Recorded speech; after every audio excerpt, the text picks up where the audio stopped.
কলার মতো কলার মোচাতেও রয়েছে পুষ্টিগুণে ভরপুর। আসসালামু আলাইকুম, হ্যালো এভরিওয়ান। এই তো চলে আসলাম আমার কলা গাছের কাছে। কলা গাছের একটা মোচা কেটে নিলাম। আর আমার সব রকম কলা গাছ আছে, তবে কলার মোচার মধ্যে দয়া কলার মোচাটা খুবই টেস্টি, কিন্তু দুই মোচাই পুষ্টিগুণে ভরপুর। মোচাতে প্রচুর পরিমাণে পটাশিয়াম, ম্যাগনেসিয়াম, ফাইবার আর অ্যান্টিঅক্সিডেন্ট থাকায় হৃদরোগের সমস্যা দূর করতে এর কোনো জুড়ি নেই। মোচা fibre, potassium, iron, magnesium, vitamin E, antioxidant, calcium, tannin এবং প্রোটিন সমৃদ্ধ। তা যাদের কোষ্ঠকাঠিন্য বা উচ্চ রক্তচাপ বা ত্বকের জন্য খুবই উপকার। আর মোচাতে প্রচুর আয়রন আছে, যা রক্তে হিমোগ্লোবিনের পরিমাণ বাড়াতে সাহায্য করে। যারা রক্তশূন্যতায় ভোগেন তাদের জন্য কলার মোচা ভীষণ উপকারী।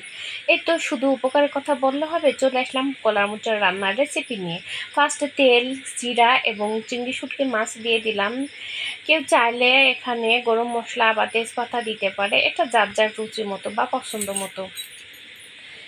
সে কাঁচা চিংড়ি দিলে বেশি টেস্ট হয়, আমার কাঁচা চিংড়িটা নাই, তাই চিংড়ি শুটকি এখানে ব্যবহার করলাম। আর মশলাটা নিজের পছন্দ মতো দিতে পারে, তবে কলার মোচাটা আমি ভাপ দিয়ে ব্লেন্ডারে সিদ্ধ করে নিয়েছি।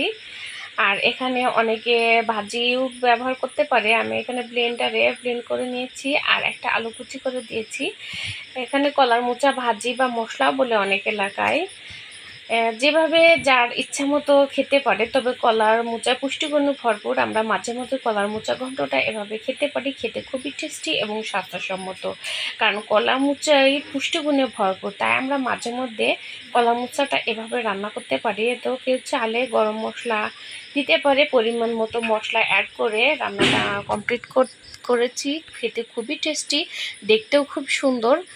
আর এটা আমি মাঝে মধ্যে খাই। আমার হাতে এই রান্নাটা যতজন খেয়েছে সবাই খুব ভালো বলেছে, আলহামদুলিল্লাহ।